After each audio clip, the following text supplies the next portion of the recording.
आठवण बरोबर आहे आम्हाला काही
हरिदासानो जिनको कली काला यारे हरिदासानो जिनको कली काला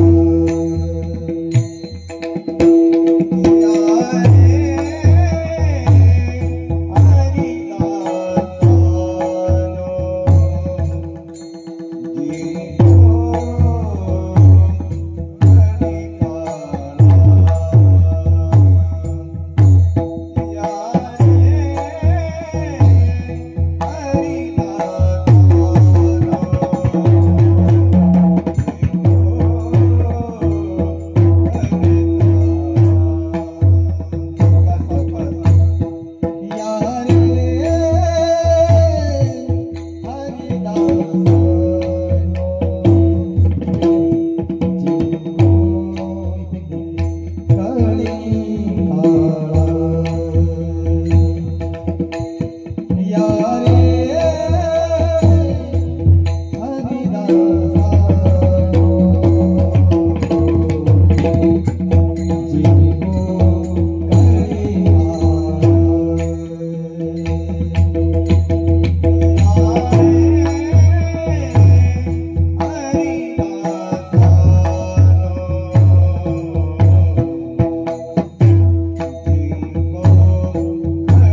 बापोलिया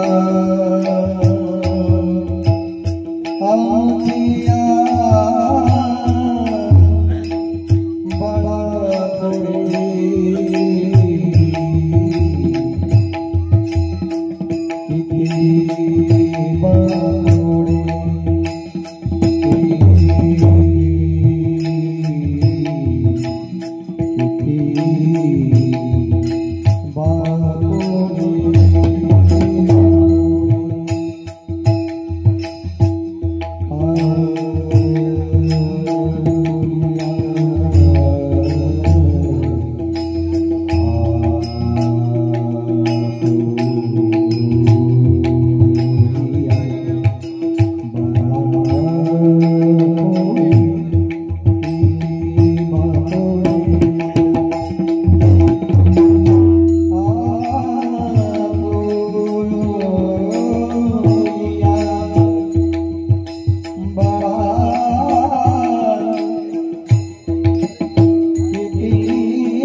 आमुचिया बला पुढे किती बा पुढे रंग सुरंग घमंडी नाना छंदे हास्य विनोदे नामाची आवडी येणे तेने प्रकारे बहुता सुख जोडे पूजन ते घडे नारायणांतरी या रे हरिदासांनो जिंको कलिकाला आमुचिया बला पुढे किती बा पुढे वाकुडिया माना बोल बोलावे आरुष वाकुडिया माना बोल बोलावे आरुष येईल तो त्यास छंद पडिये गोविंदा या रे हरिदासांनो जिंको कलिकाला आमुचिया बला पुढे किती बा पुढे आपुल्या आनंदे एका पुढे एक नटा आपुल्या आनंदे एका पुढे एक नटा नाही थोर मोठा लहान एक प्रसंगी या रे हरिदासांनो जिंको कलिकाला आमुचिया बला पुढे किती बा पुढे तुका म्हणे येथे प्रेम भंगू नये कोणी तुका म्हणे येथे प्रेम भंगू नये कोणी देव भक्त दोन्ही निवडिता पातक या रे हरिदासांनो जिंको कलिकाला आमुचिया बला पुढे किती बा पुढे विठ्ठला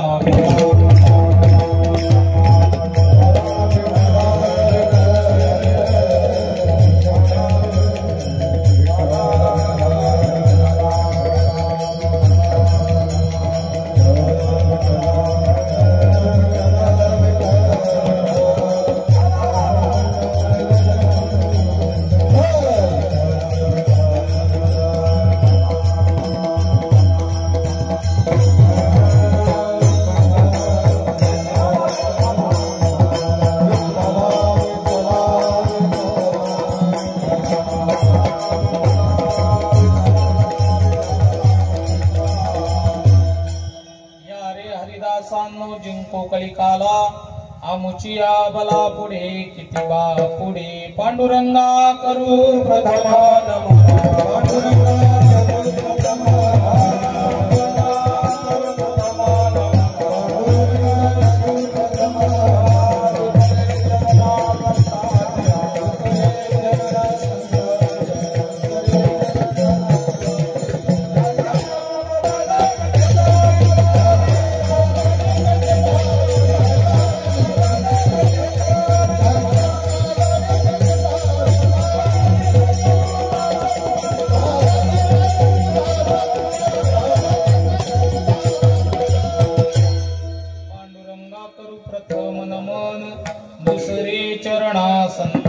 त्यांच्या कृपादाने कथेचा विस्तारू बाबाजी सद्गुरु दास तुका ओम नमो ज्ञानेश्वरा करुणा करा दयाळा तुमचा अनुग्रह लाधलो पावन झालो चराचरी मी कळा कुसरी काहीच नेने बोलतो वचने अतिभाविका तुमचा अनुग्रह लाधलो पावन झालो चराचरी एका जनार्दनी तुमचा दास त्याची आस पुरवावी तुमचा अनुग्रह लाधलो पावन झालो चराचरी काय माझी वाणी मानेल संतांसी रंजवू चित्तासी आपुलिया मस्तक माझा पायावरी या वारकरी संतांच्या सेवेलागी सेवक झालो तुमच्या लागलो निज चरणा अहो स्वामी तुकया देवा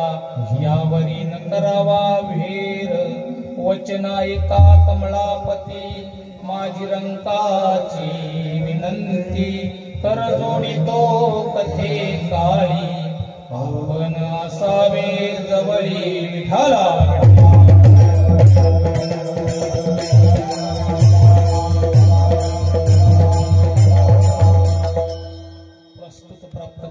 संप्राप्त सेवेकरता निवडलेला अभंग देहूचे सुप्रसिद्ध साधू की वैराग्य ज्यांच्या घरी पाणी वाहत होत तत्वज्ञान ज्यांच्या जीवनामध्ये पायकी करत होत भक्तीचा वसा घेऊन हे कुल या महाराष्ट्राच्या पावन भूमीमध्ये उदयाला आलं भंडारा भामचंद्र घोराडे यासारख्या डोंगरांवर साधना करून देहासकट वैकुंठ गमन करून विश्वातील एक अलौकिक असा चमत्कार ज्यांनी इतिहासाच्या पानावर सुवर्ण अक्षरामध्ये लिहिला आणि विश्वंभर बाबांपासून चालत आलेल्या आपल्या 7 पिढ्यांच्या परमार्थाला एक नव उजाला प्राप्त करून दिला आणि आपल्या या वारकरी संप्रदायाच्या भव्य दिव्य इमारतीवर ज्यांचा कलश म्हणून उल्लेख केला जातो असे असणारे श्रीमंत संत जगद्गुरु तुकोबाराय यांच्या मुखातून निघालेली ही अलौकिक अक्षर आज कीर्तन सेवेकरता विठाला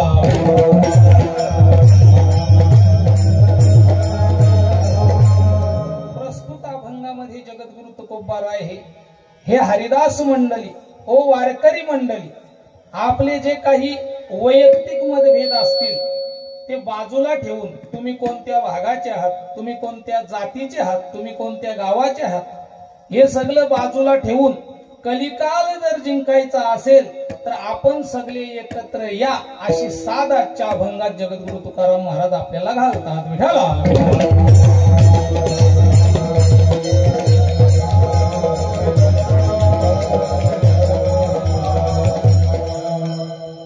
अभंगावर काही विवेचन मांडण्यापूर्वी आजची सेवा ही कोणत्या निमित्ताने आहे हे सांगणं माझं आद्य कर्तव्य आहे। तेव्हा मोजे मुठवल या गावातील आपल्या सर्वांचे सुपरिचित असणारे श्री हरिभक्त परायण यशवंत सावलाराम रंधवी यांच्या धर्मपत्नी तसेच कुमार तुषार यशवंत रंधवी, हरिभक्त परायण श्री हरेश यशवंत रंधवी आणि त्यांची बहीण सौभाग्यवती अर्चना योगेश चौधरी या तिघांची आई तसेच निकिता आणि कियांश यांची आजी तसेच हरिभक्त परायण वैभव, दिनेश, भूमिका, केतन, पुष्कर आणि दिनाली यांची काकू या ठिकाणी हरिभक्त परायण वैकुंठवासी सौभाग्यवती नंदाबाई यशवंत रंधवी यांना जाऊन आज 12 दिवस या ठिकाणी पूर्ण झालेले आहेत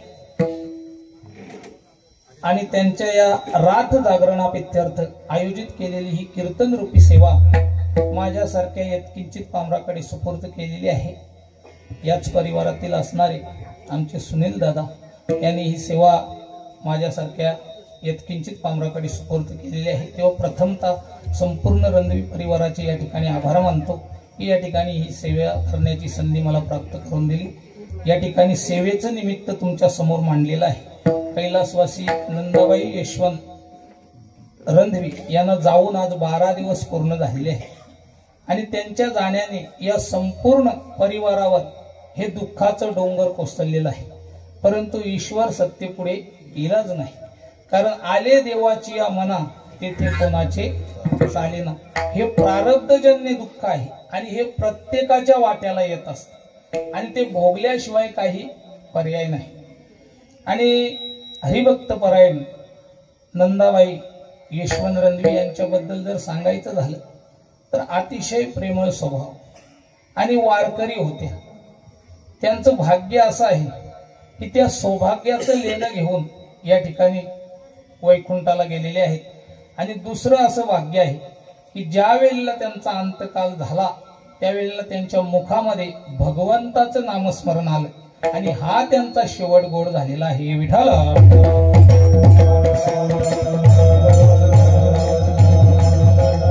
कारण अंतकालाला जर मुखामध्ये नाम आलं, अंतकाली ज्याच्या नाम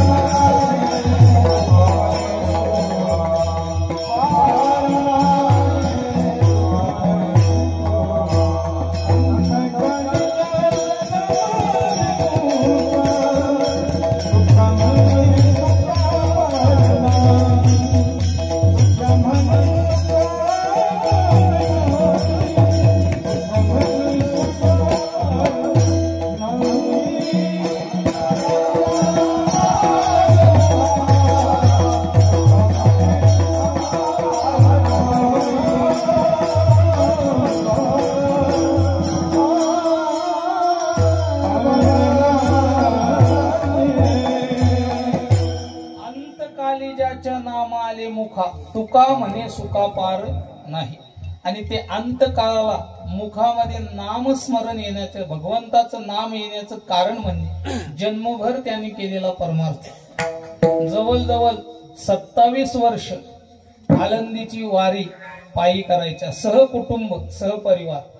आणि यंदाचा 28व्या वर्षामध्ये त्यांचं असं झालं. मला वाटतं आमचे यशवंत काकाही तिकडे होते, तुषारही तिकडे होता. आणि तिथून बातमी कळाली की असं असं झालेलं आहे. म्हणजे अचानक जाणं झालं आणि मग तिथून यावं लागलं. म्हणजे ही फार मोठी दुःखद घटना या परिवाराच्या वाट्याला आलेली आहे. परंतु ईश्वर सत्तेपुढे इलाज नाही. आणि हा इहलोक आहे. आणि इहलोकाचा असा नियम आहे की या ठिकाणी जो जो जीव जन्माला येतो त्याला एक ना एक दिवस जाणं हे निश्चित आहे. मग इच्छा असो किंवा नसो, कारण इथं जन्माला आलेला जीव असो, देव असो, साधू असो, प्रत्येकाला एक ना एक दिवस जाणं हे निश्चित आहे. येथे उरो नाही आले अवतार, येरती पामर जीव किती. देवादिकांचे या ठिकाणी अवतार संपलेले आहेत. तर आपल्या जीवाची काय दशा. कारण आपला देह कसा आहे, नाशिवंत आहे. नाशिवंत देह जाणार सकल, आयुष्य खातो काळ सावधान. आणि त्याच न्यायाने नंदाई यांचं जाणं झालेलं आहे. आणि त्यांच्या रात जागरणापित्यर्थ आयोजित केलेली ही कीर्तन रूपी सेवा माझ्या वाट्याला आलेली आहे. तेव्हा यथामती यथा अवकाश, जसं माझ्या बुद्धीला जमेल तसं या अभंगावर विवेचन मांडण्याचा प्रयत्न करणार आहे. अभंग जुनाच आहे, सगळ्यांच्या परिचयाचा आहे. परिचयाचा आहे, पाठांतर नसेल कदाचित, परंतु परिचयाचा नक्कीच आहे. नाहीतर काही माणसं म्हणतात अभंग नवीन घेतला. आमचे बाबा विनोदाने म्हणत असतात, नवीन म्हणजे तुकाराम महाराजांनी आजच पाठवला का तुम्हाला. म्हणजे अभंग नवीन नसतो, परंतु आपल्या परिचयाचा नसल्या कारणाने जरी तुमच्या सर्वांच्या परिचयाचा अभंग आहे, तेव्हा या अभंगावर जसं माझ्या बुद्धीला जमेल. अभंग हा विठाला विठाला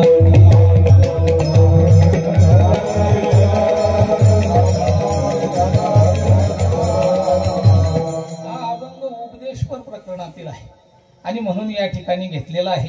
या ठिकाणी या अभंगामध्ये या रे हरिदासांनो जिंको कलिकाला, आमोची आबाला पुढे किती बापुढे. या ठिकाणी जगद्गुरु तुकाराम महाराज सांगतात, हे हरिदासांनो, ओ वारकरी मंडळी, आपले जे काही वैयक्तिक मतभेद असतील ते तुम्ही बाजूला ठेवा आणि जर कलिकाळ जिंकायचा असेल तर एकत्र या, अशी साध आजच्या अभंगात घालतात. विठाला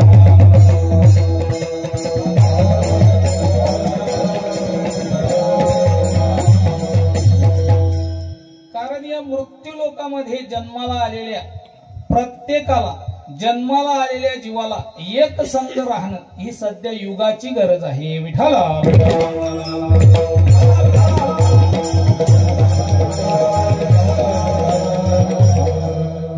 कारण त्या युगाला त्या युगाची भाषा कळत होती.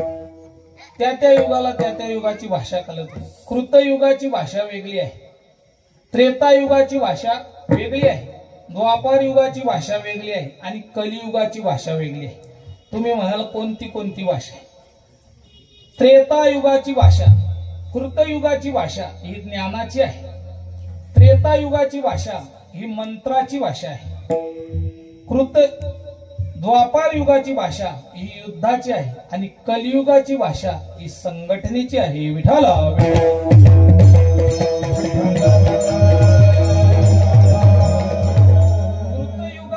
मोठी मोठी कामं झाली ती ज्ञानशक्तीच्या जोरावर झाली.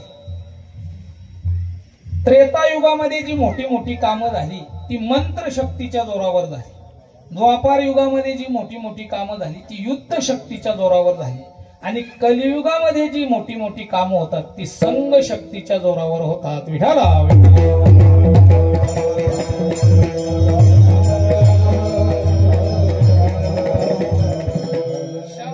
सांगतात, त्रेताया मंत्र शक्तीच, ज्ञान शक्तीच कृतयुगी, द्वापार युद्ध शक्तीच, संघ शक्ती कलियुगी. कृतयुगामध्ये ज्ञान शक्ती, ज्याच्या हाती ज्ञान त्याचं होणार काम, हमखास काम होणार. म्हणजे कृतयुगामध्ये ज्ञानाची भाषा चालत होती. कृतयुगामध्ये एक अज्ञानाची फली निर्माण झाली होती. कोणी केली होती? हिरण्यकश्यप आणि हिरण्याक्ष दोघांनी अज्ञानाची फली निर्माण केली. अज्ञानाची उपासनाच मांडली. त्याने अशी उपासना मांडली की आजपासून देवाचं नाव घ्यायचं नाही. नाव घेऊन येदी देवाचे हे बिरुद हिरण्यकश्यपूचे. अशी अज्ञानाची त्याने उपासना मांडली की आजपासून देवाचं कोणी नाव घ्यायचं नाही, सप्ताह करायचा माझ्या नावाने, माझ्या म्हणजे हिरण्यकश्यपूच्या. यज्ञ करायचं हिरण्यकश्यपूच्या नावाने, अन्नदान करायचं हिरण्यकश्यपूच्या नावाने, अजून यज्ञामध्ये आहुती टाकायची हिरण्यकश्यपूच्या नावाने. अशी त्यांनी अज्ञानाची उपासना मांडली आणि लोक त्याचे अनुयायी झाले. या मृत्यू लोकाचा असं गमक आहे. इथं महाराज पक्ष काढला का कार्यकर्ते हजरच असतात. तुम्ही फक्त पक्ष काढा. जसं तुंबलेलं पाणी घल पडायची वाट पाहत असत, तसा समाज हा विचाराने तुंबलेला आहे. जो नेता वाट दाखवीत त्याच्या मागणी. त्या कृतयुगामध्ये अज्ञानाची मोठी फली निर्माण झाली आणि लोक त्याचे अनुयायी झाले. आता त्याच युगात अज्ञानी होतं असं नाही, आताही भरपूर अज्ञान आहे. आता आपण विज्ञान युगात वावरतो तरी सुद्धा लोकांचा अज्ञान कमी झालेला नाही. आता सुद्धा भरपूर अज्ञानी आहे. काय झालं, मी सावध नाक्याहून कल्याणला निघालो. आता गाडी नव्हती जवळ, बसमध्ये निघालो. बसमध्ये बसल्यानंतर त्या ठिकाणी माझ्या बाजूला एक माणूस बसलेला. आता कुठला होता ते सांगत नाही आणि विचारूही नका, नंतर विचार कीर्तन झाल्यावर सांगेन. आणि बसल्यानंतर कंडक्टर आला, तिकीट तिकीट तिकीट. मी म्हटले एक कल्याण फुल. आता माझ्या बाजूला जो बसला होता तो म्हटला 2 कल्याण फुल. आता त्याने 2 तिकीट मागितल्यानंतर मी म्हटलं ज्या अर्थी तुम्ही 2 तिकीट घेतले त्या अर्थी तुमच्या जोडीला आणखी कोणीतरी असेल, मग असं करा त्याला इकडे बोलवा, त्याला इथं बसवा, मी त्याच्या जागेवर बसतो. तो म्हटला कोण नाही, मी एकटाच आहे. एकटाच आहे, मग 2 तिकीट का घेतली? म्हटलं एक हरवला तर एक असावा. आता किती अज्ञान आहे. आता मी बोलका, मी म्हटलं ठीक आहे, एक हरवला तर एक असावा, दोन्ही हरवले मग. तो म्हटला तसा महिन्याचा पास काढलेला आहे. किती अज्ञान आहे, गहन अज्ञान. गहन अज्ञान सुषुप्ती ज्ञानोबराय सांगतात. म्हणजे त्याच काळात अज्ञानी माणसं होती असं नाही, आताही आहे. त्या कृतयुगामध्ये अज्ञानाची मोठी फली निर्माण केली हिरण्याक्ष आणि हिरण्यकश्यपूने आणि लोक त्या अज्ञानाची उपासना करू लागले. त्या अज्ञानाची फली कोणी फोडली? हिरण्यकश्यपूच्या मुलाने. देव आपल्याला विरोधक बाहेर जन्माला घालत नाही. बारीक ऐकून ठेवा, देव आपल्याला विरोधक घरातच जन्माला घालतो. बापाच्या विरोधात पोरगा गेला, बापाच्या विरोधात पोरगा गेला म्हणून काकाच्या विरोधात पुतण्या गेला तर काही वाईट वाटायची गरज नाही, कारण बापाच्या विरोधात मुलगा गेला. म्हणजे देव आपल्याला विरोधक घरातच जन्माला घालतो. त्या प्रल्हादाच्या लक्षात आलं की जीवाची उपासना करण्यात, जीवाची भक्ती करण्यात नाविन्यता काय, अपूर्वता काय, कोणाची भक्ती ग्राह्य आहे, कोणाची भक्ती त्याज्य आहे, त्या भक्त प्रल्हादाच्या लक्षात आलं.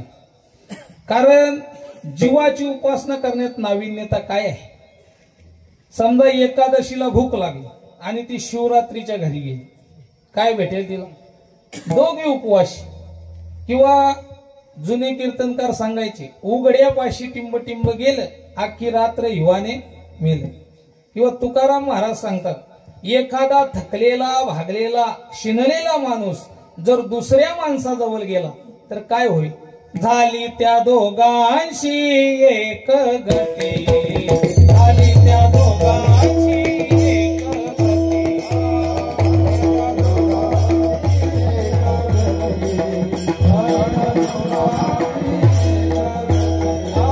शिनले ते गेले शिनलिया पाशी, शिनले ते गेले शिनलिया पाशी. झाली त्या दोघांशी एक गती.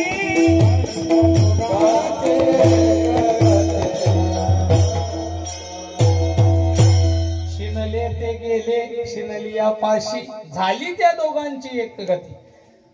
एखादा शिंदेला भागलेला माणूस जर दुसऱ्या माणसाजवळ गेला तर त्याचीही तीच परिस्थिती होईल. म्हणून प्रल्हादाने विचार केला, जीवाची उपासना करण्यात काय नाविन्यता आहे. म्हणून त्या भक्त प्रल्हादाने त्याला उपजतात ज्ञान बिंबल, सत्वर उच्चार प्रल्हादी बिंबला, किंवा उपजदाची ज्ञानी, किंवा तैसी दशेची वाट न पाहता आणि वैशीच्याही गावानं येता बालपणीच सर्वज्ञता वरीत याते. त्या प्रल्हादाने ज्ञानाची कास धरली आणि नामस्मरणाच्या जोरावर त्याने अज्ञानाची जी फली होती हिरण्याक्ष आणि हिरण्यकश्यपूची ती फली फोडून टाकली आणि प्रल्हादाचा विजय झाला. म्हणजे कृतयुगामध्ये ज्ञान शक्तीच्या जोरावर प्रल्हादाने नामस्मरणाने आपला विजय मिळवला आणि हिरण्याक्ष आणि हिरण्यकश्यपू यांची अज्ञानाची फली फोडली. विठाला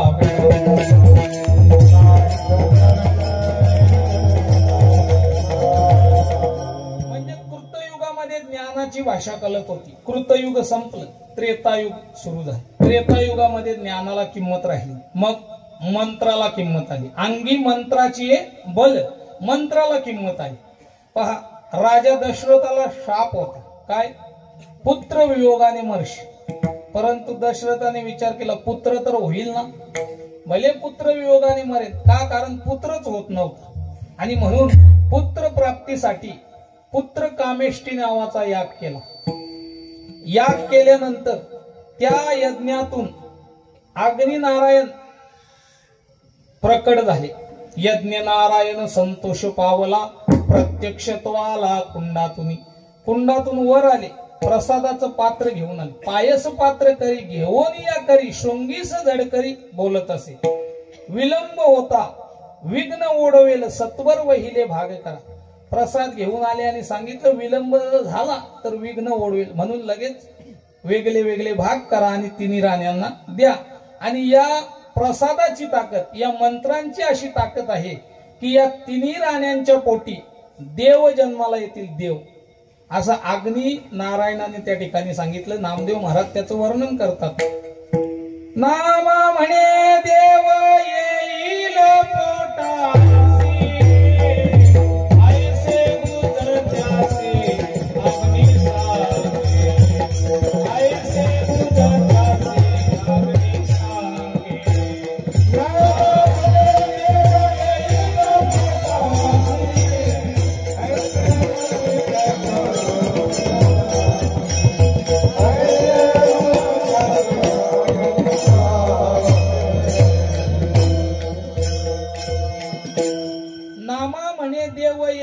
पोटाशी ऐसे गुजत्यासी अग्नी सांगी. या मंत्रांची अशी ताकद आहे की या तिन्ही राण्यांच्या पोटाला देव येतील, देव, असं अग्नीने सांगितले. मग आता तिघी राणींना बोलवलं. पहिली होती कौशल्य, दुसरी सुमित्रा आणि तिसरी कैकेयी.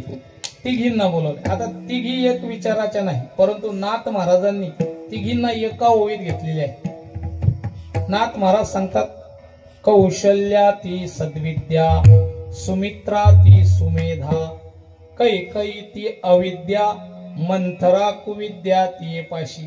तिघी एक विचाराच्या नाही, परंतु एका ओळीत नाथ महाराजांनी घेतले. जसं महाराष्ट्रात सध्या तीन तीन एकत्र येतात, एक विचाराचे नाही परंतु येतात. कदाचित या ओवीचा प्रभाव असावा. विठाला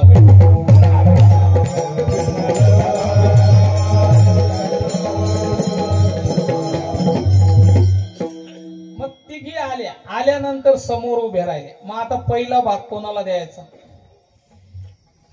पहिला भाग कोणाला द्यायचा? आता कैकेयी जी होती ती लाडाची होती, मानाची होती आणि सुंदरपणाचा अभिमान म्हणी, त्यावरी गर्भिणी नामा म्हणे. अभिमान होता तिला सुंदरपणाचा, म्हणून ती आली आणि तिने सगळ्यात पुढे हात पुढे केला. मला मुख्यमंत्री करा, हे मला पहिला भाग दे. त्या ठिकाणी रामायणात अशी एक ओवी आलेली आहे. वशिष्ठाने असं, नाथ महाराज असं म्हणतात, कैकेयी तू कितीही सुंदर असली, कितीही देखणी असली, कितीही नटलेली असली, म्हणजे शेली कितीही नटलेली असली तरी तिला ऐरावताची जागा भेटणार नाही. तशी तू कितीही नटलेली असली, सुंदर असली, मानाची असली तरी तुला कौशल्याची जागा भेटणार नाही. म्हणून पहिला भाग कौशल्याला दिला. प्रथम भाग दिला कौशल्येस, तेने क्रोध आला कनिष्ठेशी. आता क्रोध आल्याबरोबर काय झालं, रागाचं परिमाण काय झालं, येताची तो क्रोध विघ्न ओढवले, मुखी झडपिले पिंड घारीने, पिंड घारीने झडपिला, एका जनार्दनी घारी नेता पिंड. त्या ठिकाणी घार होती, घार, आणि त्या घारीने कैकेयीच्या हातावरील विठाला विठाला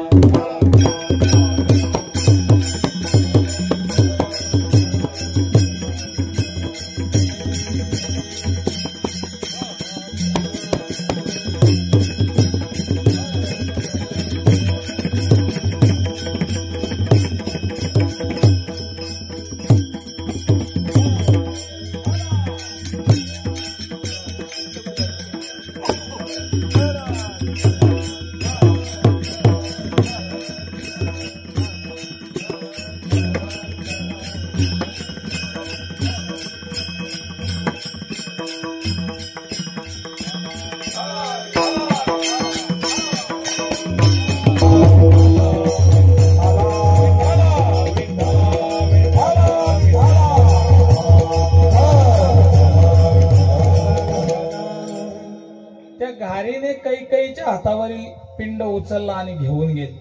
आता प्रसाद नेल्यानंतर पुन्हा लागली बोंबलाय, माझा तिकीट कापलं, माझा तिकीट, हे माझा भाग नेला, माझा भाग नेला, लागली बोंबलाय. आता रडायला लागल्यानंतर त्या ठिकाणी कौशल्य म्हटली, पहा आपली पिको कमी, आपली संस्कृती अशी आहे. हॅलो हॅलो, आपली संस्कृती अशी आहे, आपण जर जेवायला बसलो आणि टोपलीत जर एक भाकर असली आणि अतिथी जर आला तर अर्धी भाकर आपण खाणार आणि अर्धी अतिथीला वाढणार, ही आपली संस्कृती आहे. ती रडायला लागल्यानंतर कौशल्य म्हटली, रडू नको बाला, हे आपले रडू नको, मी माझा भाग तुला देते. आणि कौशल्याने अर्धा भाग दिला, सुमित्रेने अर्धा भाग दिला. आता तिला एक भाग मिळाला. आता तेवढं मिळालं, लगेच तोंडात टाकलं. आता एवढं कुठे एकदम गिलत असतो का, एवढा घोटाला कुठे झाकत असतो का, एकदम टाकलं. टाकल्याबरोबर घशात जाऊन अडकलं. आता घशात अडकल्यानंतर तिने केले पांढरे डोळे, श्वास खाली येईना, वरती जाईना. आता मला सांगा, इथं कोणतं ज्ञान वापरायचं जेणे तो घास पोटात जाईल. त्या ठिकाणी वशिष्ठाने एक मंत्र वापरला, एक श्लोक, रामायणात तो श्लोक आलेला आहे. तो श्लोक वापरल्यानंतर मंत्रात अशी ताकद होती, तो जो घास होता तो अगदी सहजरित्या पोटात उतरला. तो श्लोक रामायणात आलेला आहे. त्या श्लोकाचं ज्याने अनुष्ठान केलं ना त्याला घशाचा आजार कधी होत नाही. त्या श्लोकाचं ज्याने अनुष्ठान केलं त्याला जेवताना कधी ठसका जात नाही. त्या श्लोकाचं ज्याने अनुष्ठान केलं त्याला पोटाचा विकार कधी होत नाही. हे मासे खाणारे आहेत ना, मासे खाणारे, काटा घशात जातो, काटा, आणि तो काटाच काढतो. आणि तो काटा घशात गेल्यानंतर हा जर श्लोक पाठ असेल ना, त्या काट्याचं देखील पाणी पाणी होत. मग तुम्ही म्हणाल सांगा ना, तर मासे खाणाऱ्यांना कसं सांगायचं,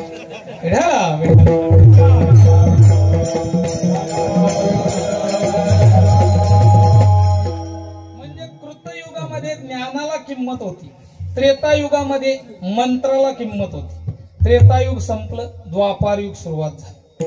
द्वापार युगामध्ये युद्धाला किंमत आली. मला सांगा, पांडव संत होते परंतु युद्ध करावं लागलं का, कारण भाषाच युद्धाची कलत होती. नाही तर भगवान श्रीकृष्ण देव होते, देव, परंतु आपलं अस्तित्व टिकवण्याकरता त्यांना सुद्धा युद्ध करावं लागलं. कंसाशी, चाणुराशी युद्ध करावं लागलं, कारण भाषाच युद्धाची कलत होती द्वापार युगामध्ये. द्वापार युग, आता सध्या कोणतं युग चालू आहे, कलियुग चालू आहे. इथं ज्ञानाला किंमत नाही. या मृत्यू लोकाचं असं गमक आहे, इथं ज्ञानाला किंमत नाही. या मृत्यू लोकामध्ये आडाणी माणसं सुद्धा ज्ञानाला वेड्यात काढतात. हे मृत्यू लोकाचं गमक आहे. काय झालं, एक सुशिक्षित ट्रेन मध्ये बसला, मुंबईला निघाला होता, ऑफिसर होता मोठा, आणि ज्या डब्यामध्ये बसला त्याच डब्यामध्ये एक गावाकडचा शेतकरी, गरीब शेतकरी बसला होता, अडाणी होता. आता कल्याणहून मुंबईला जाण्याकरता 2-2.5 तास लागतात.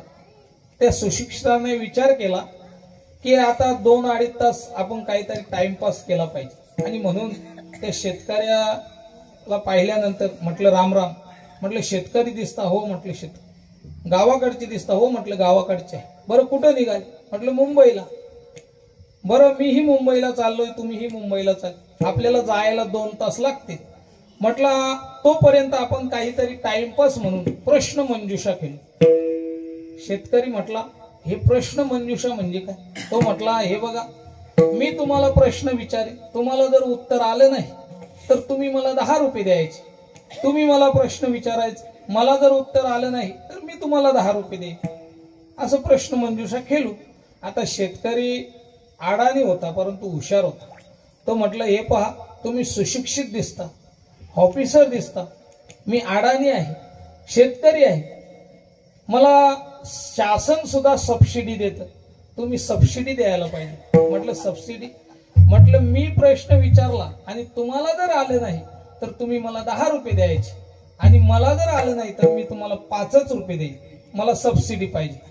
आता त्या सुशिक्षिताने विचार केला आपल्यालाही वेळ घालवायचा आहे. ठीक आहे म्हटलं चालेल, मग विचारा म्हटलं तुम्ही प्रश्न, कारण भारत हा कृषी प्रधान देश आहे, पहिला मान तुम्हाला. आता त्यानं शेतकऱ्याने प्रश्न विचारला. अडाणी होता परंतु हुशार होता. त्याने विचारला, सांगा साहेब, 10 चोचीचा, 11 पंखांचा आणि 12 पायांचा पक्षी कोणता? साहेब लागला डोकं खाजवायला. म्हटलं वाचलं नाही, पाहिलं नाही, ऐकलं नाही. म्हटलं सांगा साहेब. नाही म्हटलं याचं उत्तर मला नाही, काढा 10 रुपये. त्याने 5-5चे 2 ठोकले दिले. आता दिल्यानंतर म्हटलं तुम्ही विचारा प्रश्न. तो म्हटलं तुम्ही या प्रश्नाचे उत्तर सांगा. शेतकरी म्हटला मलाही येत नाही, घ्या 5 रुपये. 5 रुपये त्याला दिले, 5 रुपये खिशात टाकले. धंदा टोट्यात जाऊ दिला नाही शेतकऱ्याने. बरं पुन्हा म्हटलं पुन्हा विचारा प्रश्न. आता शेतकऱ्याकडे काही शेंगदाणे होते, त्यांनी अशी शेंगदाण्याची ओंजल भरली. म्हटलं सांगा साहेब किती शेंगदाणे आहेत? साहेब म्हटलं खाली टाका, मोजून सांगतो. नाही मोजून नाही, तसेच सांगा म्हटलं असं कसं सांगता येईल? म्हटलं हारलो, काढा 10 रुपये. घेतले 10 रुपये. म्हटलं तुम्ही सांगा. ओंजल भर. साहेब डोंबिवलीला उतरला, दुसऱ्या डब्यात गेला. विठाला म्हणजे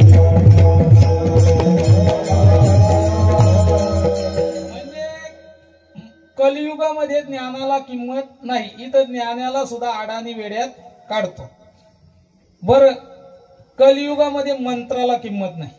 कोणी जर मंत्र म्हणायला लागला, ओम भगभुगे भगनी भागोदरी ओम भट स्वाहा, असं जर म्हणायला लागलं लोक झाला घरी जा, म्हणजे इथं मंत्राला किंमत नाही. बरं कलियुगामध्ये तुम्ही म्हणाल आम्ही युद्ध करू, तुम्ही जर दांडकं घेऊन गेले ना, समोरचा पहार घेऊन येईल, पार खुलखुलाच करून टाक. म्हणजे इथं युद्धाची भाषा चालत नाही, मंत्राची भाषा चालत नाही, ज्ञानाची भाषा कळत नाही. मग कलियुगाला भाषा कोणती कळते? संघटनेची. विठाला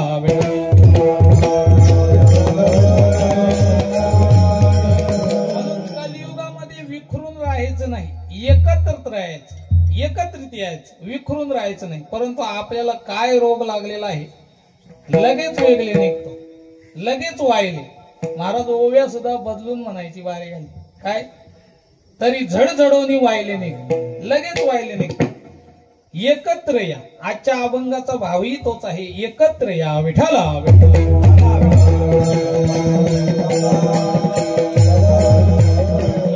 आल्याचा फायदा काय? ताकद निर्माण होते. पहा आता हा एक बोट आहे, या बोटाने हा माईक स्टँड मी उचलू शकतो का? उचलू शकत नाही. परंतु ही 5 बोटाने मी हा स्टँड सहज उचलू शकतो. काय कारण? हा बोट ही माझ्याच हाताचा आहे, परंतु या बोटाने मी उचलू शकत नाही. परंतु 5 बोटाने मी सहज उचलू शकतो, कारण एकी. विठाला विठाला.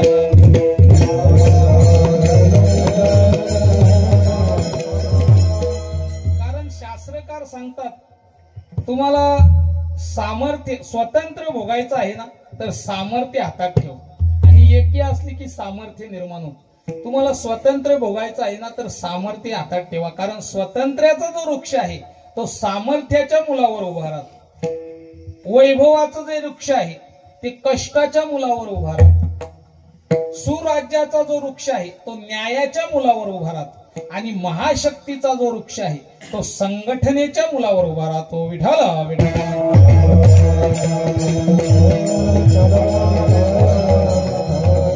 सामर्थ्य मूलम च स्वतंत्रम. विठाला विठाला. सामर्थ्य मूलम च स्वतंत्रम. श्रम मूलम च वैभवम. न्याय मूलम च सुराज्यम. संघ मूलम च महाबलम. शास्त्रकार सांगतात तुम्हाला स्वतंत्र उपभोगायचं आहे ना तर सामर्थ्य हातात ठेवा. 1200च्या शतकामध्ये ज्ञानोबा यांनी ज्ञानेश्वरी लिहिली. त्यावेळेला 1200च्या शतकामध्ये यादवांचं राज्य होतं. ज्ञानोबा यांनी ज्ञानेश्वरी लिहिली तेव्हा ज्ञानेश्वरीच्या शेवटी शेवटी ज्ञानोबा वर्णन करतात की मी ज्या वेळेला ज्ञानेश्वरी लिहिली त्यावेळेला यादवांचं राज्य होतं. ज्ञानोबा वर्णन येथ यदुवंशी विलासू जो सकल कला निवासू न्यायाते पोषी क्षितिषू श्री रामचंद्र. पसायदानाच्या शेवटी शेवटी ज्ञानोबाराय वर्णन करतात की माझ्या काळामध्ये रामदेवराय यांचं राज्य होतं. यादवांची समृद्ध राजधानी होती देवगिरी. ज्ञानोबाराय समाधिस्थ झाले आणि परकीयांचे लोंढे आले. अल्लाउद्दीन खिलजी आला. त्याने जवळजवळ संपूर्ण यादवशाही संपवली. 2 राहिले होते. कोण? संपूर्ण यादव संपवले. 2 राहिले, लालू आणि मुलाय. त्यातलं एक गेलं. संपूर्ण यादवशाही संपवली आणि महाराष्ट्रामध्ये 300 वर्षाची कालोखी रात्र पडली. स्वतंत्रच नाही मला. 300 वर्ष सामर्थ्यवान माणूस जन्मालाच आला नाही. 300 वर्ष कालोखी रात्र पडली स्वतंत्र्याची. सामर्थ्यवान माणूसच जन्माला आला नाही. आली परंतु ती परकीयाची चाकरी करत बसली. 300 वर्षानंतर जुन्नर तालुक्याच्या शिवनेरी किल्ल्यावर छत्रपती शिवाजी महाराजांचा जन्म झाला. सामर्थ्यवान राजा छत्रपती संभाजी महाराज, सामर्थ्यवान राजा. त्यांनी आपल्या सामर्थ्यावर स्वातंत्र्याचा वृक्ष उभा केला. म्हणजे सामर्थ्याच्या मुलावर स्वातंत्र्याचा वृक्ष उभा राहतो. विठाला.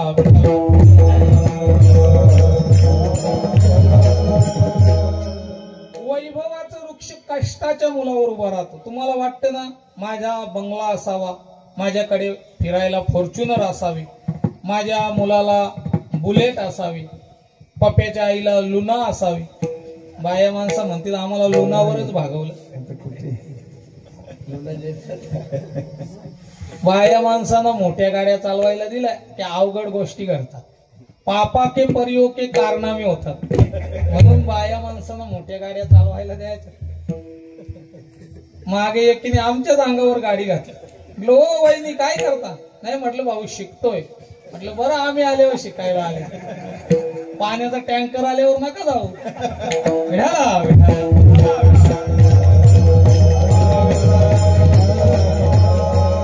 एवढं वैभव भोगायचं आहे ना मग कष्ट करा. कारण कष्टाच्या मुलावर वैभवाचं वृक्ष उभं राहतं. बरं तिसरं आहे न्याया सुराज्याचं वृक्ष न्यायाच्या मुलावर उभं राहतं.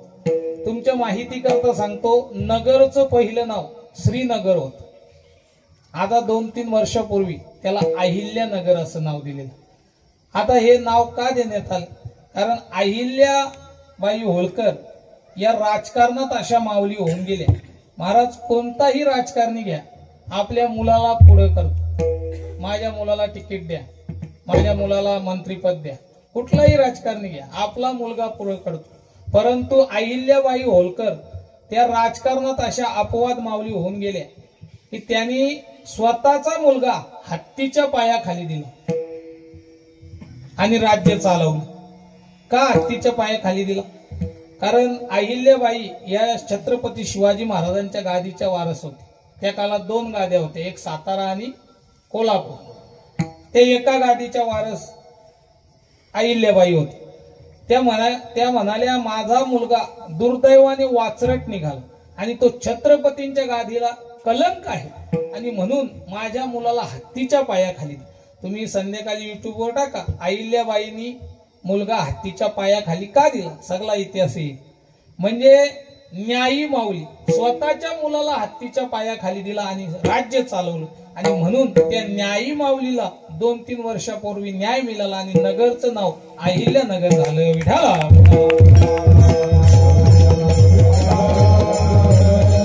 म्हणजे सुराज्याचं वृक्ष न्यायाच्या मुलावर उभा राहतो आणि महाशक्तीचा वृक्ष संघाच्या मुलावर, म्हणजे एकत्रित आलो की महाशक्ती उभी राहतो. आपण एकत्रित या आणि महाशक्ती उभी करा. विठाला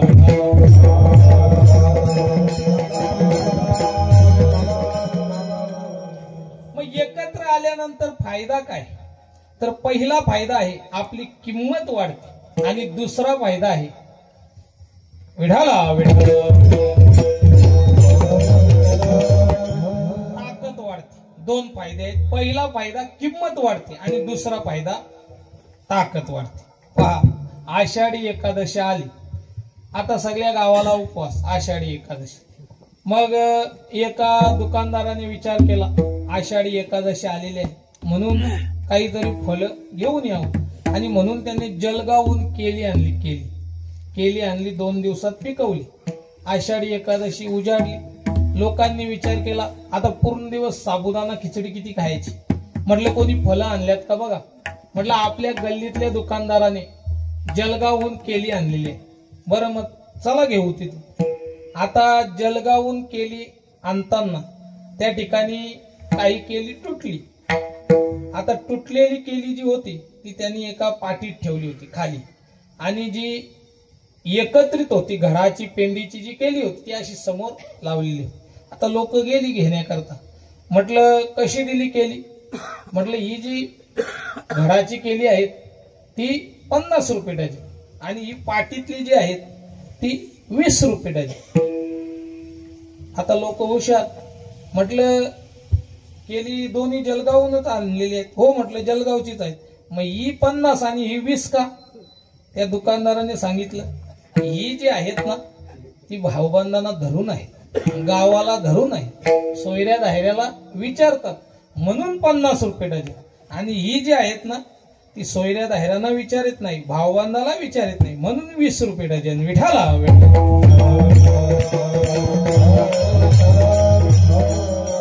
म्हणजे किंमत का वाढली. एकत्रित आहे म्हणून किंमत वाढली. आणि किंमत कमी का झाली. सोडून राहिले एकत्र, आपला परिवार सोडून राहिले म्हणजे माणसाने आपल्या हाताने स्वतःची किंमत कमी केलेली आहे. आणि काय असतं ती तुटलेली केली असतात ना ती खावं सुद्धा वाटत नाही का. कारण त्या केल्यांची तोंड आणि गुटखा खाणाऱ्यांची तोंड सारखीच दिसतात. विठाला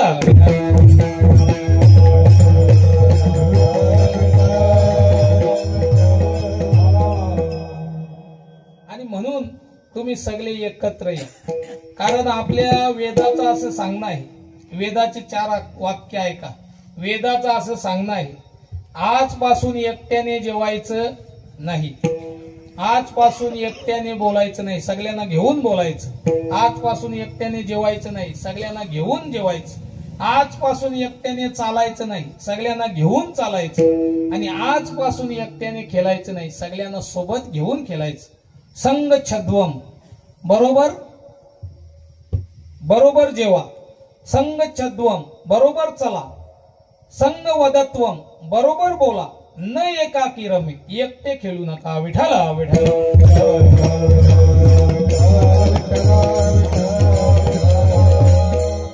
महिला मंडळ मी तुमच्या मुलासारखा आहे, भावासारखा आहे. तुम्हाला विनंती आहे आजपासून एकट्याने जेवायचं नाही, एकट्याला जेवायला द्यायचंच नाही. कारण घराची बरीचशी सूत्र तुमच्या हातात असतात, बरीचशी म्हणण्यापेक्षा सगळीच असतात. म्हणून एकट्याला जेवायला द्यायचं नाही. मुलगा आला ना म्हटला जेवण झाले का, तुम्ही सांगायचं फोडणी द्यायची बाकी आहे. बाप आला मुलगा आलेला नाही, तुम्ही सांगायचं फोडणी द्यायची बाकी आहे. आणि मग कारण घरातली जी माणसं असतात, बाप कामाला जातो, मुलगा कामाला जातो, सुनबाई कामाला जाते, सासूबाई कुठे जाते, म्हणजे दिवसभर मुलाची बापाशी, बापाची मुलाशी किंवा सुनेची सासूशी किंवा मुलीची आईशी भेट होईल हे सांगता येत नाही. परंतु संध्याकाळी सगळी मुक्कामी घरीच येतात, सगळी घरीच येतात. मग सगळी जर घरी आली की मग तुम्ही फोडणी द्यायची आणि जेवायला घ्यायचं. एवढं तुम्ही ऐका, कारण नको तिथं तुम्ही लय फोडण्या देता, परंतु एवढी फोडणी मागं ठेवा. सगळी एकत्र आली तर मग जेवायला वाढायचं. जी एकमेकांशी बोलत नाही किंवा एकमेकांशी दिवसभर न भेटणारी एकत्र जर 1 महिना एकत्र जेवली तर तुमच्या घराचा कायापालट होईल. का? कारण आमच्या वेदाचं सांगणं आहे एकत्र जेवा विठाला.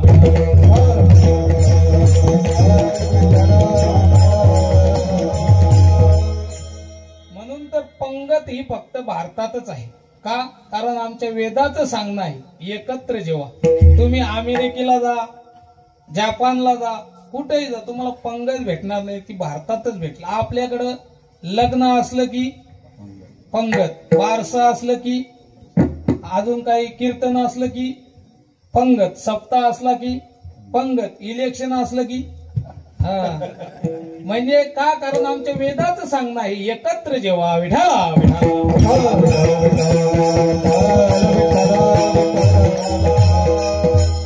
म्हणून आजपासून एकट्याने जेवायचं नाही, एकट्याने चालायचं नाही, सगळ्यांना घेऊन चालायचं. म्हणून दिंडी पद्धत ही फक्त महाराष्ट्रात आहे. का?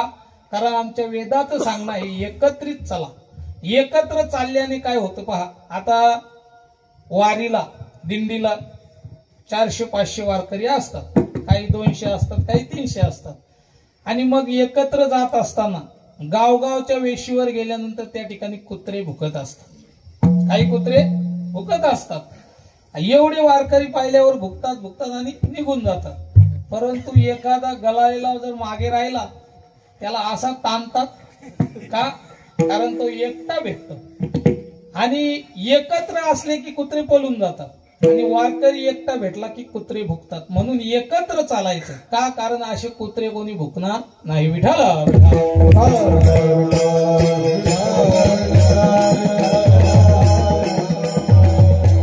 नाहीतर एक जण हातामध्ये 2 दगड घेऊन निघाला, दुष्ट प्रवृत्तीचा होता. निघाल्यानंतर एक कुत्र झोपलं होतं तिथे. त्याच्या हातात 2 दगड असं उडवत निघाला. त्याने कुत्र्याच्या दगड मारला. आता कुत्रा एकटा होता, पळून गेला. पळून गेल्यानंतर तो म्हटला कसा कुत्र्याला पळवला की नाही. पुढे गेला. पुढे चिंचेचं झाड होतं, त्याच्यावर आगा बसलेला होता. आगा. तो म्हटला जसा कुत्र्याला पळवला ना तसा या आग्यालाही पळवून लावला. त्याने तो दुसरा दगड त्या आग्यावर मारला.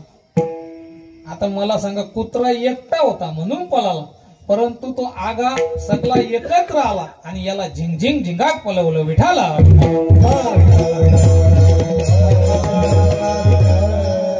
असं का झालं? कारण त्या आगा सगळा एकत्र होता. एका साह्य करू अवघे धरू सगळा आगा एकत्र होता म्हणून त्याला पळवलं. म्हणजे आजपासून सगळ्यांनी एकत्र चालायचं. आमच्या वेदाचं सांगणं हे विठाला.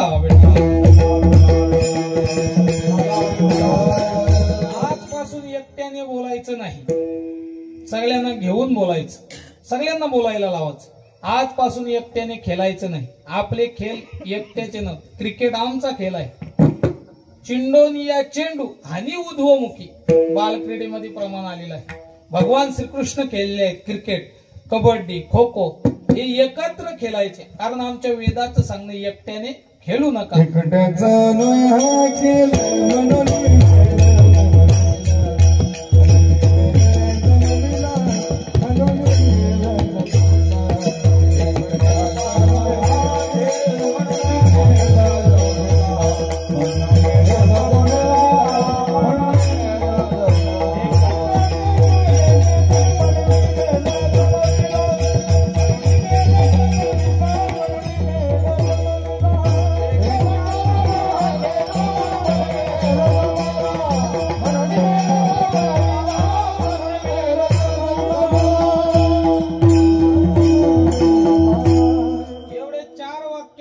घरी घेऊन जा, बाकी काही नेऊ नका. आजपासून सगळ्यांनी एकत्र यायचं. एकत्र आल्याचा फायदा किंमत वाढते आणि दुसरी गोष्ट ताकद वाढते. ताकद किती वाढते? तुम्ही कलिकालाला देखील जिंकून घेऊ शकता, एवढी ताकद वाढते. परंतु त्याकरता तुम्ही अगोदर एकत्र तर या, अशी 7 अभंगाच्या प्रथम या रे हरिदासानो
कलिकाला आमुची आबला पुढे किती बा पुढे।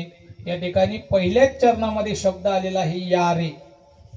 आमची जी संस्कृती आहे ती जारे म्हणणाऱ्यांची नाही, काय यारे म्हणणाऱ्यांची। एखादा पाहुणा जर घरी आला 10 दिवस जर राहिला आणि तो म्हटला आता जातो, आपण काय म्हणतो? जातो नाही म्हणायचं, काय म्हणायचं? येतो। म्हणजे आमची जी संस्कृती आहे ती यारे म्हणणाऱ्यांची आहे। म्हणून कोणीतरी म्हणून गेला मी पुन्हा येईन, मी पुन्हा येईन, आले बघा। कारण आमची संस्कृती यारे यारे लहान यारे यारे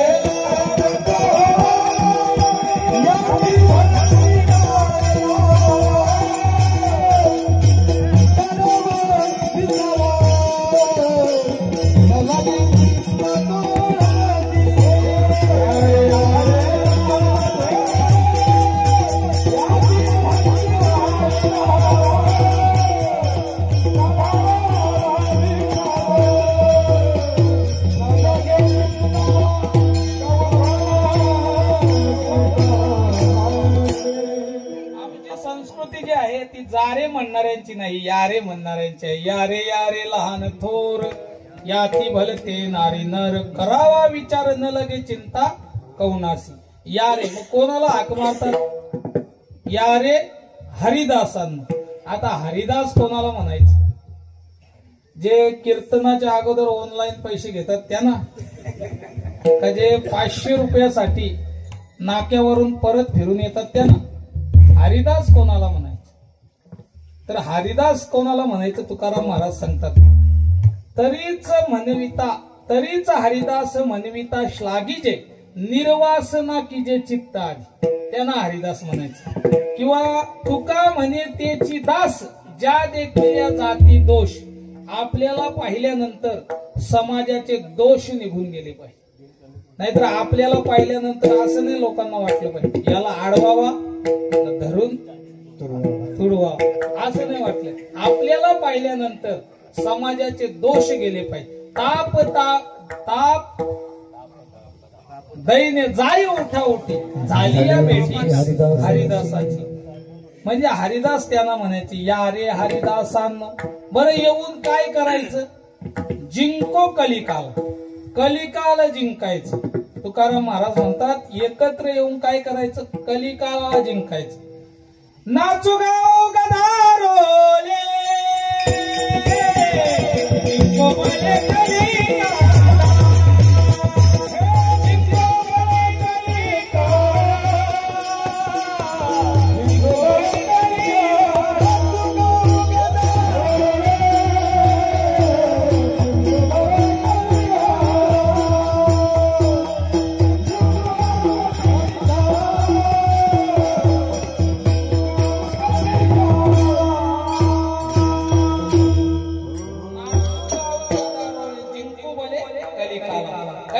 जिंकण्याकरता एकत्र या, कलिकाल जिंकण्याकरता एकत्र या.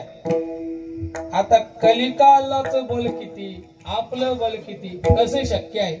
तुकाराम महाराज म्हणतात, हा तुम्ही नकारात्मक विचार केल्यामुळे तुम्ही मागे राहिलेले आहे. आपण एकत्र जर आलो तर कलिकालाला सुद्धा जिंकून घेऊ शकतो. पहा, पंचतंत्र नावाचं एक पुस्तक आहे, चाणक्यांचं पुस्तक आहे. आता चाणक्यांचा जो काल आहे तो ज्ञानोबा यांच्या अगोदरचा आहे. त्यांनी पंचतंत्र नावाच्या पुस्तकामध्ये एक कथा लिहिलेली आहे. एक तलाव आहे आणि त्या तलावाच्या शेजारी एक जंगल आहे. त्या ठिकाणी विविध प्रकारचे प्राणी पक्षी त्या ठिकाणी राहतात. त्या तलावाच्या काठी एक हत्ती रोज पाणी पिण्याकरता यायचा. आता उन्मत्त हत्ती होता. आल्यानंतर त्या तलावाच्या काठाला काही झाडं होती. त्या झाडाला तो मान खाजवण्याकरता थांबायचा, मान खाजवायचा आणि मान खाजवली की त्या झाडावर असणारी काही चिमण्यांची घरटं होती. तो मान खाजवायचा, फांद्या मोडायचा आणि मग ते चिमण्यांची जी घरटं होती ती तिची घरटं खाली पडायची, अंडी फुटायची, पिली मरून जायची. असं त्या हत्तीने 5-6 वेळा केलं. इको थोडं असं त्या हत्तीने 5-6 वेळा केलं.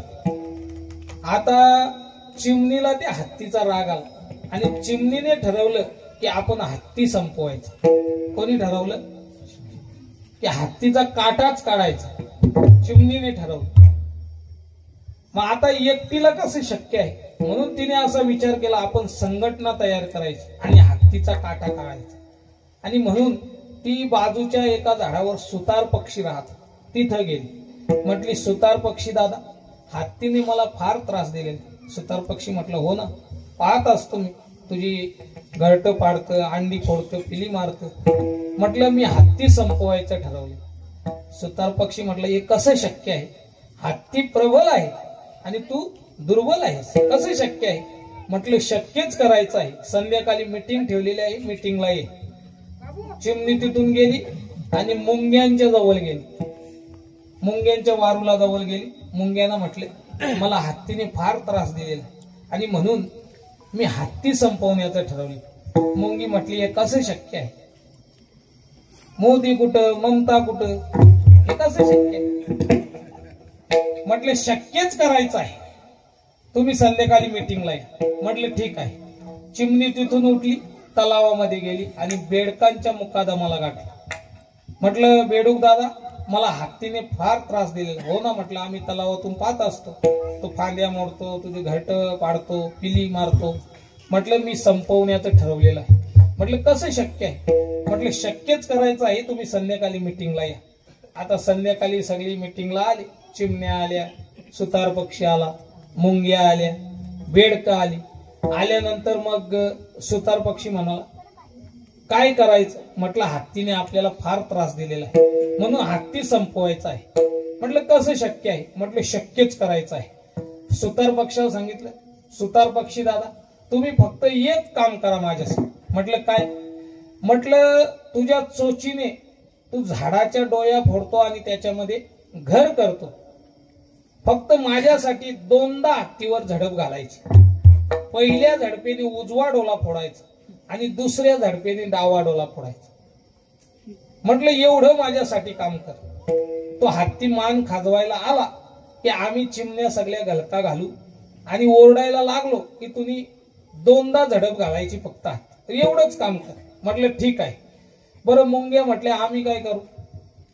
म्हटलं, हत्तीचे डोले फुटल्यानंतर हत्ती खाली बसेल.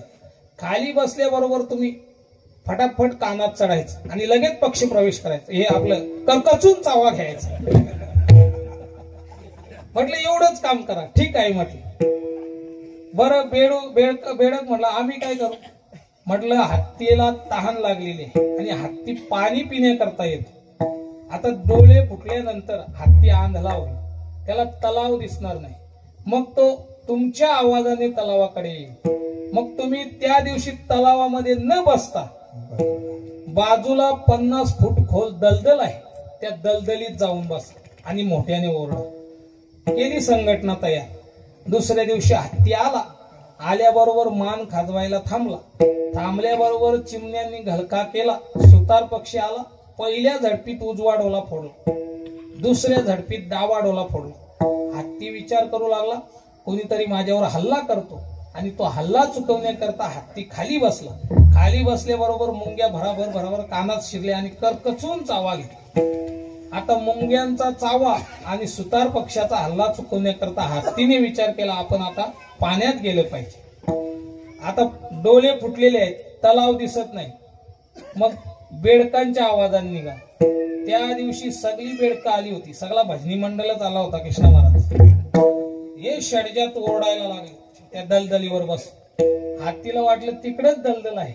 हत्ती त्या आवाजाने दिशेने निघाला आणि तसाच गेला आणि डायरेक्ट दलदलीत गेला. हत्तीचा काटाच निघाला. आता मला सांगा, चिमणी सबल आहे का दुर्बल आहे? दुर्बल आहे. मुंग्या सबल आहेत का दुर्बल आहेत?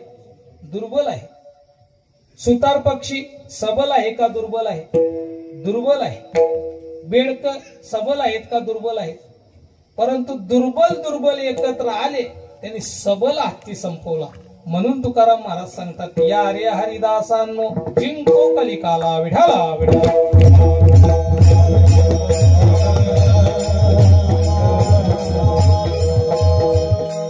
आपण जर एकत्र आलो, आमुची या बलापुढे किती बापुढे. आपल्या बलापुढे त्याचं काय चालणार आहे? आपण सगळे एकत्र. मला सांगा, ज्ञानोबारायांनी कालाला पलवलं की नाही? ज्ञानोबारायांनी कालाला पलवून लावलं. ज्ञानोबारायांना 16व्या वर्षी काल न्यायला आला. आल्यानंतर निवृत्ती दादाने 2 बोट दाखवली. 16, 17 गेले. 18व्या वर्षी पुन्हा आला. पुन्हा सोपान काकांनी 2 बोट दाखवली. 18, 19 गेले. 20व्या वर्षी पुन्हा आले. पुन्हा आल्यानंतर मुक्ताबाईंनी 2 बोट दाखवली. 20, 21 गेले. 22व्या वर्षी पुन्हा आले. पुन्हा आल्यानंतर वारकऱ्यांनी पताकाच उलट्या केल्या आणि धडधड धडधड धुडधुड पल सुटला कलिकाला बापुडे.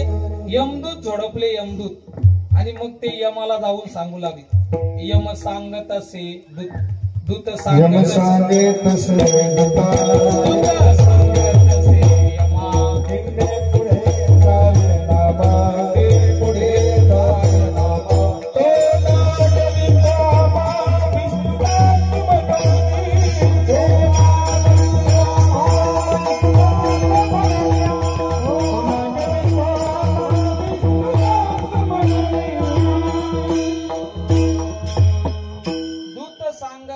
यमा.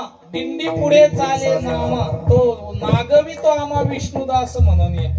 यम म्हटला, तुम्ही कुठे गेले होते? म्हटलं आळंदीला. अरे पागल, तुम्हाला आळंदीला कोणी जायला सांगितलं? तिकडे मुठवलला जा, तिकडे कीर्तन चालू आहे, लोक झोपलेले आहेत, त्यांना घेऊन ये.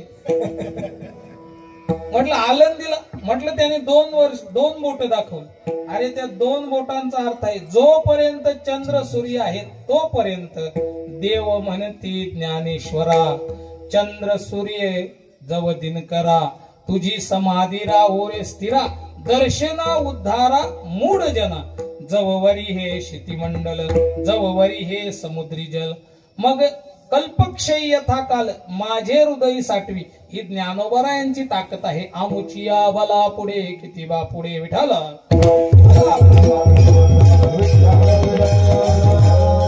तुकाराम महाराजांची ताकद आहे. ज्या वेळेला वैकुंठाला न्यायला विमान आलं, विमान उंच होत, चढता येत नव्हतं, म्हणून कालाला खाली वाकवलं. जगा काल खाय आम्ही माथा दिला पाय. म्हणजे ही तुकाराम महाराजांची ताकद आहे. याला म्हणायचं, केला काल पावटाने केला काल, अंगी होते ते बल. आमुचिया बला पुढे किती बा पुढे विठाला विठाला.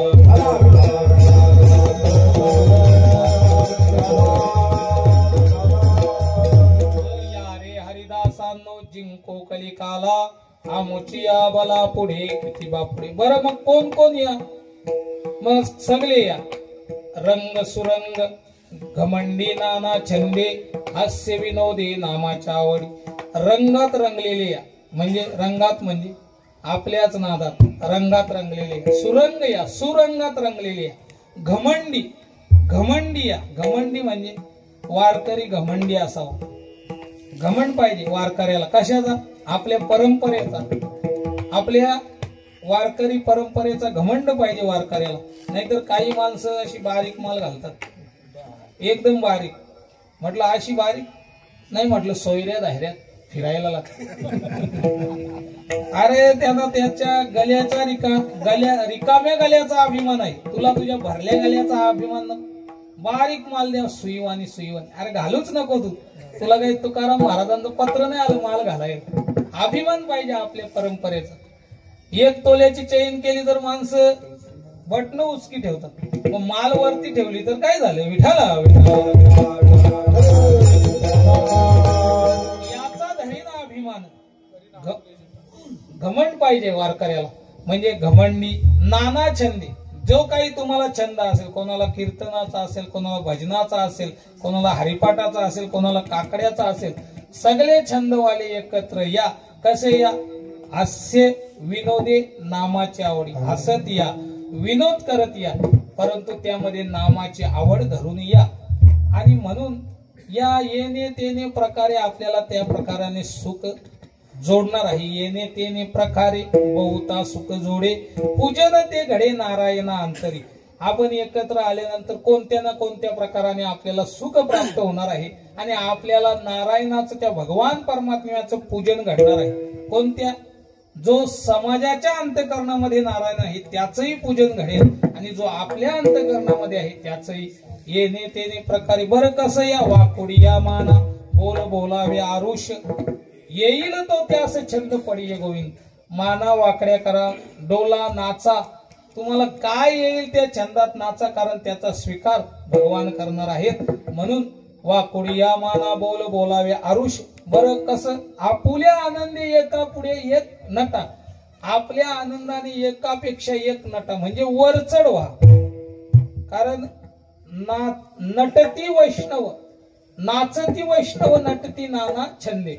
आपल्या छंदामध्ये नटा, एकापेक्षा एक वरचढ व्हा. कारण तुम्ही कितीही वरचढ झाले तरी इथं कोणी लहान मोठा थोर असा भेदभाव अजिबात नाही. आणि म्हणून हे जे सगळं काही आहे इथं देव आणि भक्ताचा अभेद झालेला आहे. आणि यांना दोना वेगळं करण्याचा प्रयत्न कोणी करू नये अशी गोष्ट महाराज अभंगाच्या शेवटच्या चरणात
सांगतात की इथं देव आणि भक्त दोघांचा अभेद झालेला आहे, किंवा हे जे प्रेम आहे ते प्रेम भंगाचं पातक कोणी करू नये असा या अभंगाचा सरळ अर्थ आहे. मोठ्या प्रेमाने एकदा भगवंताचं भजन करू आणि अवघ्या 5 मिनिटात आपली सेवा या ठिकाणी सुरू करू.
जिंको कलिकाला आमुची आवला पुढे किती वा पुढे ज्ञानेश्वर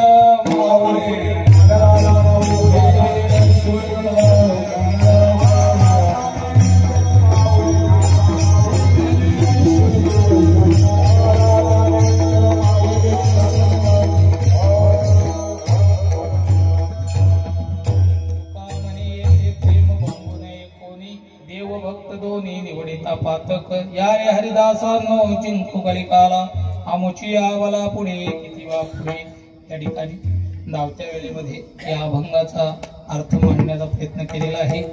तेव्हा या ठिकाणी ज्यांच्या पित्याचा आज सेवा आहे हरिभक्त भरायण सौभाग्यवती नंदबाई यशवंत रणवी यांना जाऊन आज 12 दिवस पूर्ण झालेले आहेत आणि या संपूर्ण रणवी परिवारावर हे दुःखाचं डोंगर कोसळलेलं आहे. वास्तविक या घरातून आई निघून गेलेली आहे आणि आईचे परिवारावर फार उपकार असतात आणि आईचा अधिकार म्हटला तर तो फार मोठा आहे, कारण वडिलांपेक्षाही आईचा अधिकार मोठा आहे. म्हणून ज्या वेळेला रामप्रभू वनवासाला निघाले 14 वर्ष आईची भेट होणार नाही म्हणून आईच्या महालात गेले. तेव्हा कौशल्याने सांगितलं, रामा जरी तुला पित्याने आज्ञा दिली असेल वनवासाची तरी सुद्धा आईचा अधिकार हा पित्यापेक्षाही मोठा आहे, म्हणून मी तुला सांगतो तू जाऊ नको. परंतु सावत्र आईची ही आज्ञा होती, जरी सावत्र असली तरी ती आईच आहे आणि म्हणून रामप्रभूंनी निश्चय केलेला. परंतु त्या ठिकाणी कौशल्य माता आईचा अधिकार सांगत असताना रामप्रभूंना की जरी एखादा मुलगा संन्यासी झाला विद्वान झाला तरी त्याने वडिलांचा त्याग करायचा किंवा वडिलांनी त्याच्या पाया पडायचं. तैसा पित्याने वंदावा कुमर, वडिलांनी त्याच्या पाया पडायचं. आणि संन्यासी जरी झाला तरी आईला त्याने त्याग करायचा नाही. पुत्र झाली हा संन्यासी अवश्य त्यागावे पितियासी, परी मातेसी भिक्षा मागोनी मातेसी पोसावे, हा संन्यास धर्मशास्त्रार्थ. म्हणजे जरी विद्वान मुलगा झाला तरी त्याने आईचा त्याग करायचा नाही, म्हणजे एवढा आईचा अधिकार आहे. आणि त्या अधिकाराची आई या परिवारातून निघून गेलेली आहे. आमच्या नंदाआईने जीवनात फार कष्ट केलेले आहे. अत्यंत हलाखीच्या परिस्थितीमध्ये आपल्या संपूर्ण परिवाराचा सांभाळ त्यांनी केलेला आहे. भाजीपाल्याचा धंदा करून त्या ठिकाणी आपल्या संपूर्ण कुटुंबाचा उदरनिर्वाह करून सगळ्यांना चांगले संस्कार देऊन चांगले शिक्षण देऊन अतिशय तर त्यांचं जुना घर आपल्याला माहित असेल. अतिशय कमी जागेमध्ये त्यांनी आपला चांगल्या प्रकारे संसार केला आणि आता वैभव भोगण्याचे दिवस आले. परंतु हे सगळं घडलं कारण त्या ईश्वर सत्तेपुढे आपलं काही चालत नाही. कारण ज्या घटना घडणाऱ्या असतात त्या अवश्य घडणार असतात. आपण कितीही थांबवण्याचा प्रयत्न केला तरी त्या थांबत नाही. अवश्य व्हावी भावानं प्रतिकारो भवेत यदि तदा दुःखेर न लिंपयन्ते नल राम युधिष्ठिरा. या घटना ज्या घडणार आहेत त्या अवश्य घडतात आणि त्या जर चुकवता आल्या असत्या तर नल राम युधिष्ठिर मोठे मोठे होते त्यांनी सहज चुकवले असते. म्हणजे ज्या घडणाऱ्या घटना आहेत त्या आपल्याला चुकवता येत नाही आणि त्याच न्यायाने या ठिकाणी नंदाईंचं जाणं झालेलं अतिशय प्रेमळ स्वभाव आणि वारकरी आणि मरता वेळेला विशेष म्हणजे त्यांच्या मुखामध्ये भगवंताचं नाम आहे. आम्हाला कल्पना दिली की ज्या वेळेला त्यांचा अंत्यकाल झाला आणि त्या राम म्हटले आणि मग त्यांनी देह सोडलेला आहे. म्हणजे खरोखर त्यांचा शेवट गोड झालेला आहे. यादसाठी केला होता अट्टहास शेवटचा दिस गोड व्हावा. महाराज अंतकालाला मुखामध्ये नाम आल्यानंतर त्याला पुन्हा जन्माला यावं लागत नाही किंवा जन्म जरी घेतला तरी चांगलाच जन्म भेटे. हे आपलं शास्त्र आहे, आपला वेद सांगतात आणि म्हणून या आईंच्या मुखाला नामस्मरण येण्याचं कारण त्यांनी जन्मभर केलेला परमार्थ, वाऱ्या केल्या, परमार्थ केला, जोडप्याने परमार्थ केला. आमचे यशवंत काका हे प्रत्येक ठिकाणी उपस्थित राहतात. पूर्वी जोडपे कमी होते म्हणजे जोडप्याने परमार्थ करायचे लोक. जुनी जोडपी असायची. आता नाही, आता एकटे एकट्याच चालत. आता कोणी बुवा म्हणजे पुरुष मालकरी आहे तर महिला नाही, महिला आहे तर पुरुष नाही. परंतु पहिले जे जुनी माणसं होती ती जोडप्याने परमार्थ करायची आणि म्हणून त्यांचा परमार्थ सफल असायचा. आमचे दोन्ही म्हणजे संपूर्ण कुटुंब हे परमार्थिक आहे. आपल्या मुलांना चांगले संस्कार देऊन त्यांनी या जगाचा निरोप घेतलेला आहे. तेव्हा भगवंताकडे एकच प्रार्थना करतो की त्यांना आपल्या पायाजवळ जागा भेटेलच, याबद्दल काही वादच नाही. कारण जसं माणसाचं कर्म असतं त्याप्रमाणे गती प्राप्त होत असतो. परंतु अंतकाळाला मुखामध्ये नाम आल्यानंतर त्यांचा नक्कीच उद्धार होत असतो. तेव्हा त्याबद्दल काही संशय नाही. तरी सुद्धा भगवंत एक औपचारिकता म्हणून भगवंताने त्यांना चांगली जागा द्यावी हीच प्रार्थना करतो. आणि जे काही या कीर्तनाच्या माध्यमातून पुण्य प्राप्त झाले असेल त्यांच्या चरणावर समर्पित करतो. आणि या ठिकाणी हे जे दुःख आहे, आमच्या यशवंत काकांना पत्नी वियोगाचं दुःख झालेलं आहे. त्यांची 3 मुलं असतील, त्यांना आईचा वियोग झालेला आहे.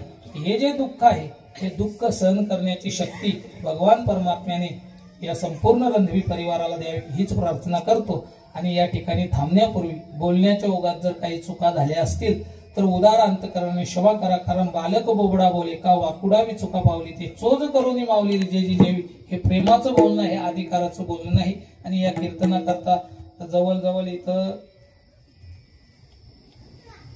5-6 मृदुंग मणी आहे, गायनाचार्य आपल्या संपूर्ण परिसरातले. आणि हे माझं कीर्तन आहे म्हणून इथं आलेले नाही, तर ह्या संपूर्ण परिवाराच्या प्रेमाखातर या ठिकाणी आलेले आहेत. कारण हा संपूर्ण परिवार परमार्थिक असल्या कारणाने या ठिकाणी सगळे आमचे उपाध्यक्ष असतील, वाकडे साहेब, या ठिकाणी आमची सगळी संचालक मंडळी या ठिकाणी उपस्थित आहे. तेव्हा सगळ्यांचे या ठिकाणी आभार मानतो. आमचे विनेकरी बाबा असतील, आमच्या परिसरातील आता कोणाचं नाव घेत नाही, आमचे देवराज महाराज, आमने लोणार परिसर, या ठिकाणी संपूर्ण परिसरातील मंडळी उपस्थित आहेत, त्यांच्या दुःखामध्ये सहभागी आहेत. तसेच आमचे कल्याण तालुक्याचे वरपून आलेले आहेत आमचे दुंदा महाराज, त्यांचे आभार. या ठिकाणी आमचे सोनाल्याचे पंढरी दादा आहेत.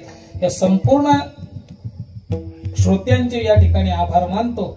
आणि एक सूचना आहे, येत्या गीता जयंतीला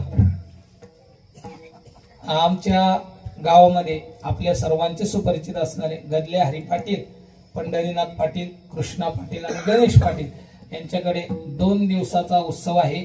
1 तारीख आणि 2 तारीख. 1 तारखेला कीर्तन विनीत महाराज डोंबिवली यांचं कीर्तन होणार आहे 8 ते 10, 8:30 ते 10:30 वेळेमध्ये. आणि सकाळी काला वामन बाबा भोईर यांच्याकडे काल्याची सेवा आहे. तेव्हा याही कीर्तनाचा सर्वांनी लाभ घ्यायचा आहे. अजून एक सूचना आहे,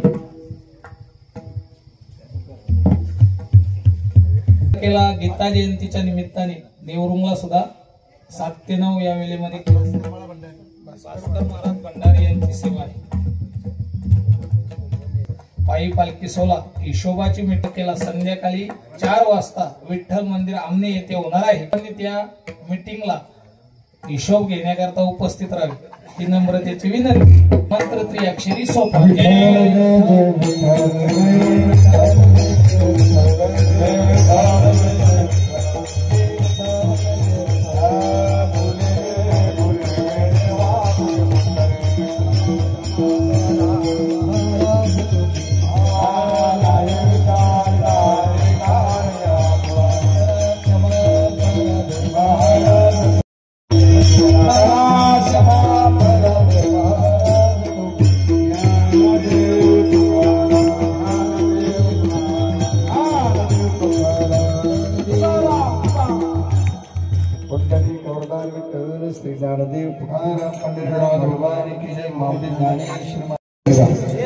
पंढरीचे वारकरी ते अधिकारी मोक्षाचे आज आपल्या या मोठोल गावातील सर्वांचे सुपरिचित अगदी कधी कधी सामान्य जीवन सुद्धा माणसाला असामान्य कर्तृत्व करून देत आज हा परिवार हे दोन्ही दाम्पत्य पूर्वी नानकरवरून दोघं जायचे.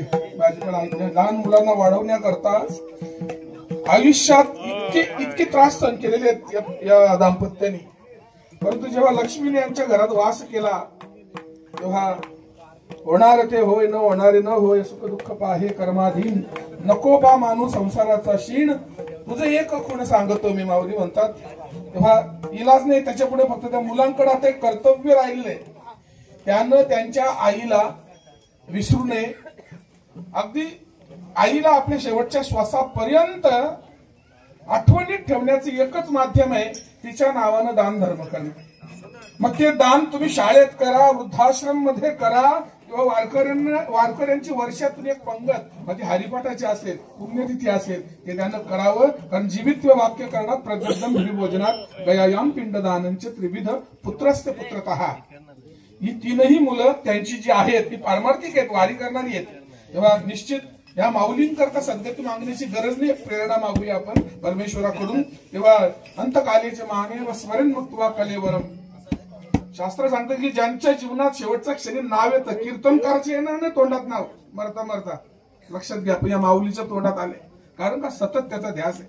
तेव्हा परमात्मा त्यांना सद्गती प्रदान करू. आमच्या नंदाताई यशवंत रणवी यांच्या 12व्या निमित्त आज या ठिकाणी आमच्या परिसरातील अगदी होतकरू निष्ठावंत वारकरी, निरपेक्ष वारकरी, निराभिमानी वारकरी आमचे हरिभक्ती परायण राजेंद्रजी वेलेकर.